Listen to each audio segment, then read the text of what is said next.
Mari kita sama-sama hari ini menyembah Tuhan kita. Mari kita panjatkan syukur kita kepada nama Tuhan Yesus Kristus. Come on.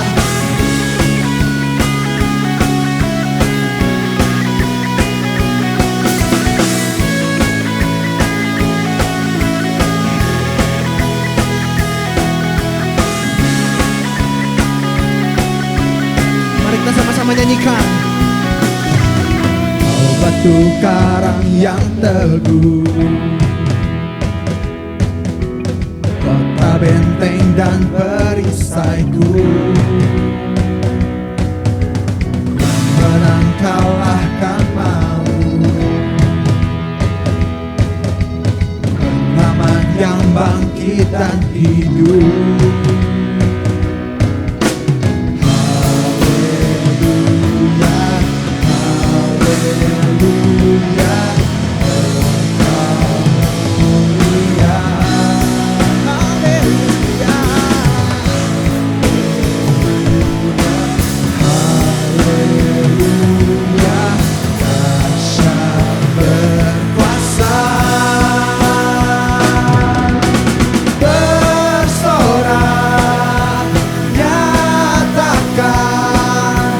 Yesus, Kaulah Tuhan, Kau Raja pemenang.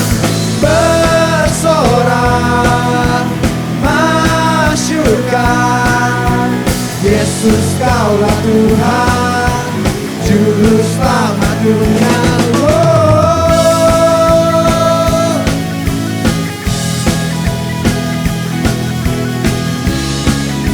Mari kita bawa lagu ini sebagai pernyataan iman kita. Kau Yesus batu penjuru, darimulah keselamatanku, menang kalahkan mau, penyelamat yang bangkit dan hidup. Haleluya.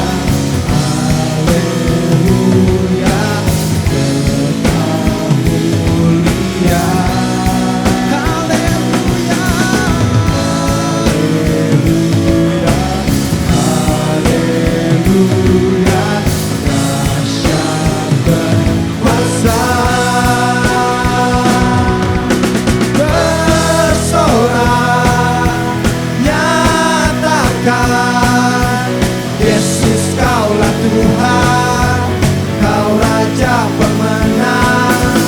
Bersorak, masyurkan. Yesus, Kaulah Tuhan, Juru Selamat dunia.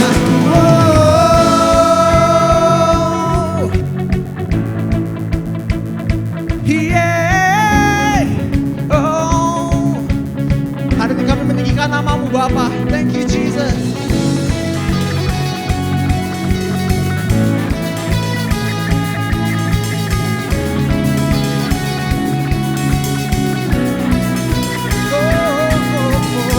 Agung dan perkasa, megah dan berdaya. Yesus Tuhan, Yesus Tuhan, tempat perlindungan, guru pertahanan. Yesus Tuhan, Yesus Tuhan, agung dan perkasa, megah dan berjaya. Yesus Tuhan, Sebut nama Dia. Yesus Tuhan, tempat perlindungan, guru pertahanan. Yesus Tuhan, Yesus Tuhan, bersorak, nyatakan. Yesus, Kaulah Tuhan, Kau Raja pemenang. Bersorak, masyurkan. Yesus, Kaulah Tuhan, Juru Selamat dunia. Agung dan perkasa, megah dan berjaya.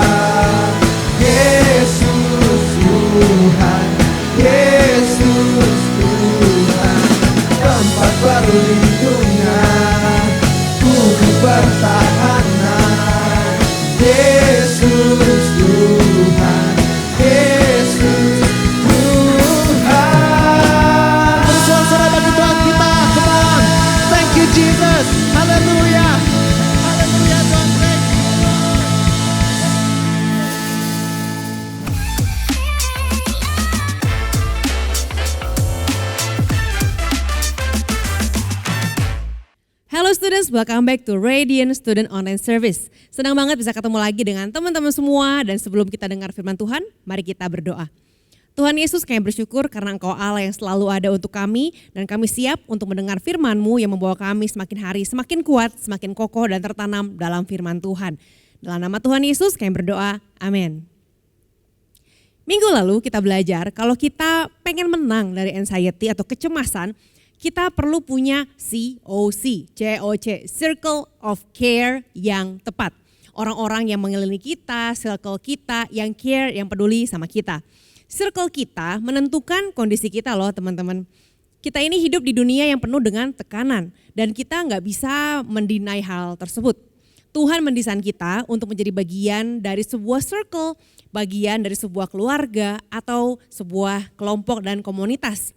Supaya kita bisa mengatasi situasi apapun, entah itu situasi yang lagi baik, entah itu situasi juga yang lagi buruk. Hari ini kita akan membaca satu kisah tentang dua orang yang ada dalam situasi yang hopeless.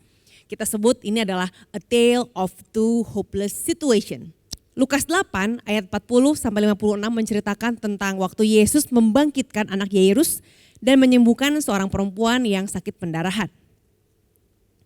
Dikatakan di sini, ketika Yesus kembali, orang banyak menyambut dia sebab mereka semua menanti-nantikan dia. Lalu datanglah seorang yang bernama Yairus. Ia adalah kepala rumah ibadat. Dia sujud di depan kaki Yesus dan memohon Yesus datang ke rumahnya.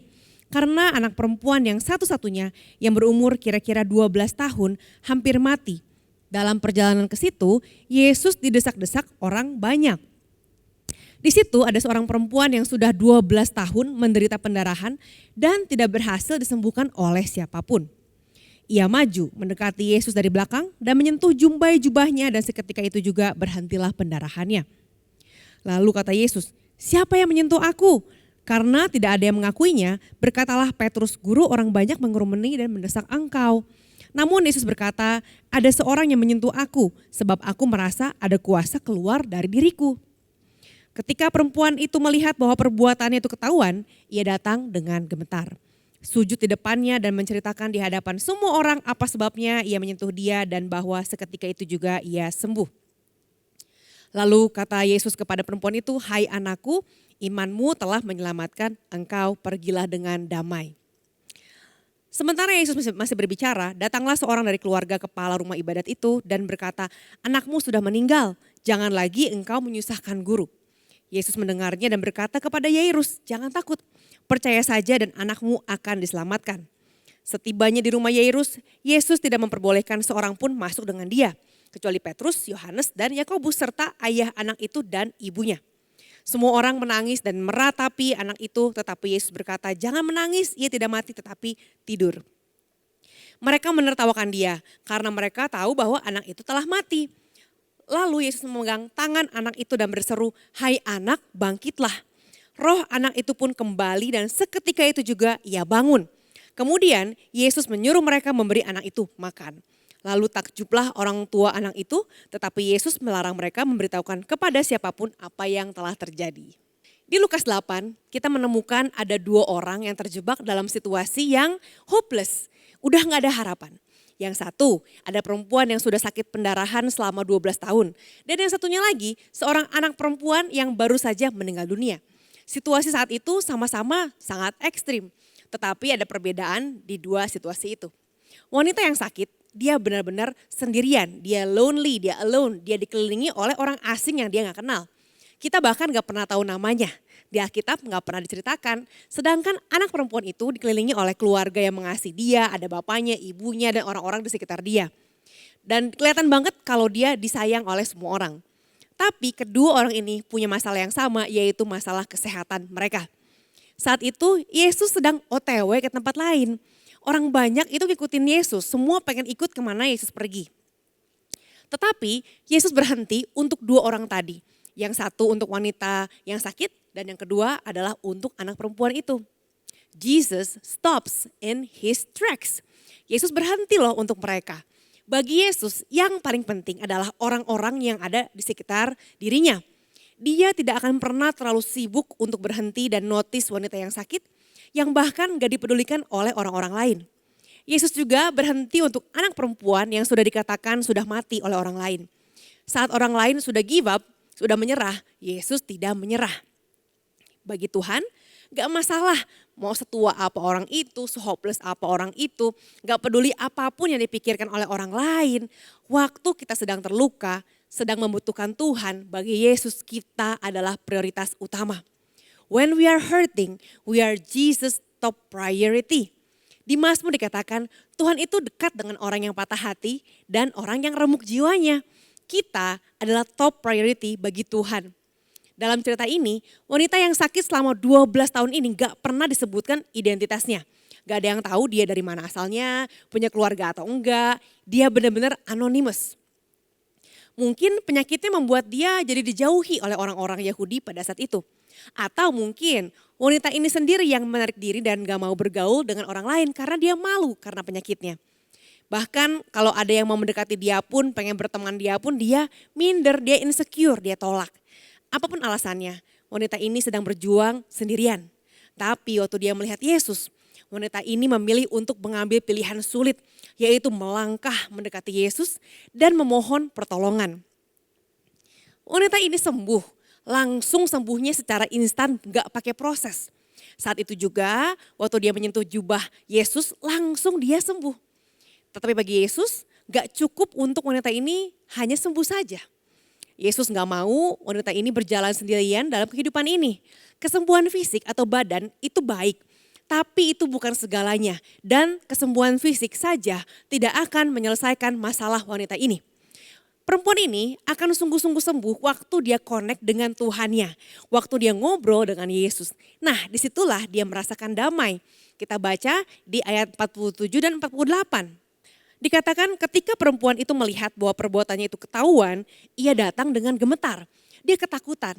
Dia langsung bersujud di hadapan Tuhan dan dia menceritakan di depan semua orang, oh soalnya saya begini, karena saya begini, dia ketakutan, dia jelasin semuanya. Lalu Tuhan mengatakan pada perempuan ini, anakku, imanmu telah menyelamatkan engkau. Pergilah dengan damai. Ada kata-kata pergilah dengan damai. Peace be with you, ada damai. Ketika wanita ini bertemu dengan Yesus, dia bilang, hai anakku, imanmu telah menyelamatkan engkau. Pergilah dengan damai. Kira-kira kenapa wanita ini tetap diam walaupun dia sudah sembuh? Kenapa dia enggak berteriak, yes aku sembuh. Atau puji Tuhan aku sembuh, terima kasih. Waktu dia sembuh, dia diam. Kenapa kira-kira? Kalau dia enggak ketemu dengan Yesus secara pribadi, wanita ini tidak akan fully healed. Terbukti ketika dia sembuh, secara tubuh dia tetap diam. Dia enggak merasakan sukacita. Kesembuhan tubuh bukanlah segalanya.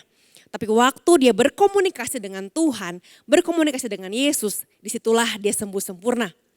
Di sisi lain, anak perempuan di cerita ini punya keluarga, punya rumah, punya pelayan yang banyak, punya segalanya. Bahkan kita tahu siapa bapaknya, namanya Yairus. Nampaknya anak ini adalah anak orang penting di kota itu. Tapi walaupun Om Yairus ini orang penting, dia tetap sama-sama hopeless karena anaknya udah gak tertolong. Dan Om Yairus ini merespon dengan penuh harap kepada Yesus. Sama seperti wanita tadi merespon pada Yesus dengan penuh harap.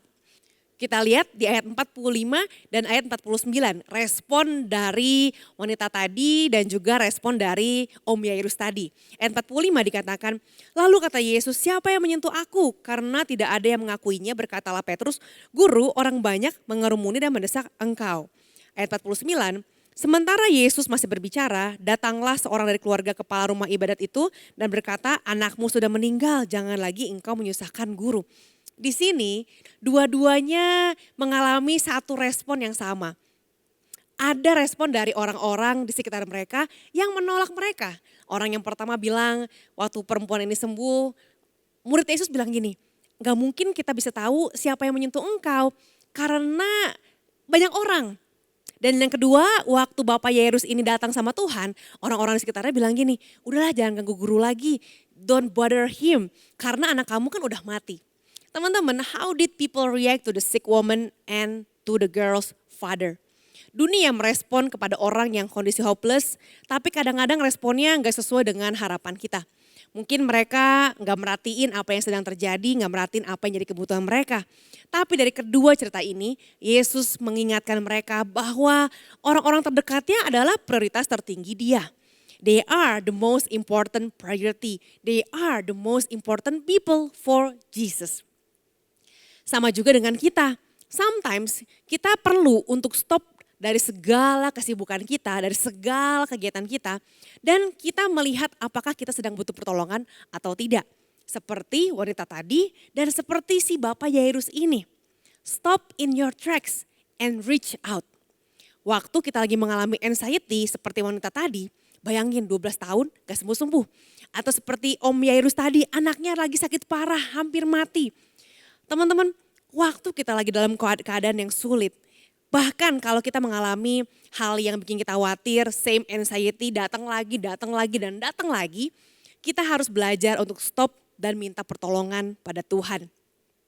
Kalau kita membiarkan kepusingan kita, kecemasan kita datang terus dan kita anggap udahlah gak apa-apa, akhirnya kita akan kehilangan pengharapan, kita akan mulai lose hope. Dan akhirnya kita akan ngalamin keadaan mental yang tidak sehat. Keadaan mental yang gak sehat, kalau dibiarin, gak kita beresin, itu akan membawa kita ke dalam kondisi yang disebut depresi. Dan depresi ini bisa masuk ke dalam fase yang lebih parah lagi. So, sebelum makin parah, datang sama Tuhan. Stop dulu semua yang kamu kerjain, datang sama Tuhan dan minta pertolongan. Teman-teman, salah satu ciri orang yang sedang mengalami depresi atau anxiety adalah waktu kita merasa gak pengen ditemenin siapa-siapa, kita gak pengen ketemu orang, kita pengen mengisolasi diri. Gue gak mau ngapa-ngapain, gak mau ketemu siapapun.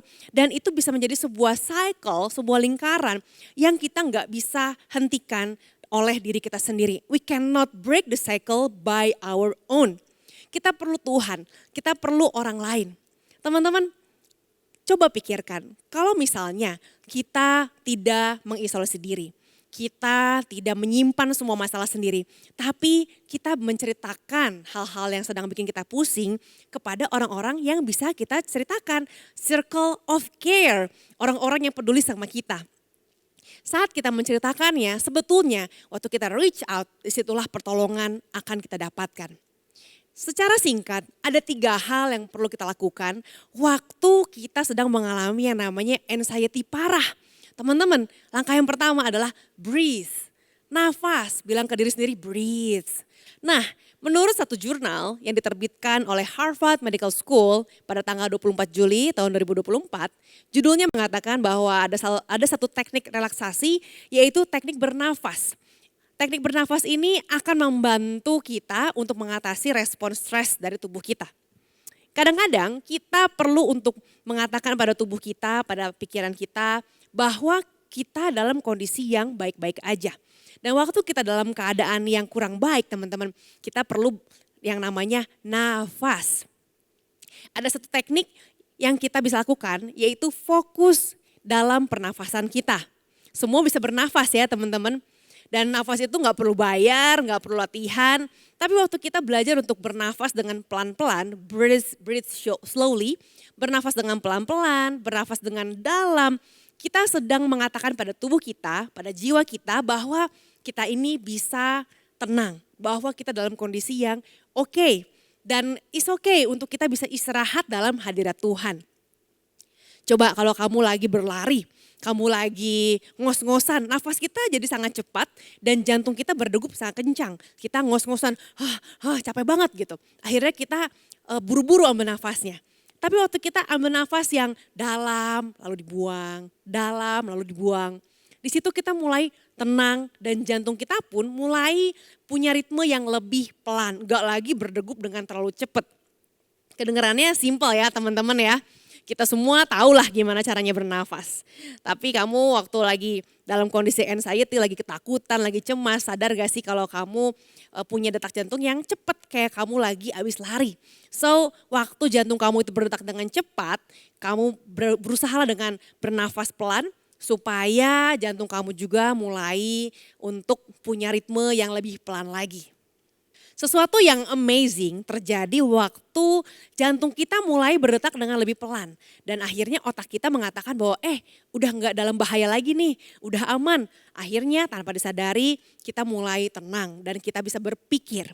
Penting sekali untuk kita bisa berpikir dengan tenang dan jernih, terutama waktu kita lagi dalam kondisi yang awalnya gak baik. Waktu kita mulai tenang, maka kita bisa berpikir.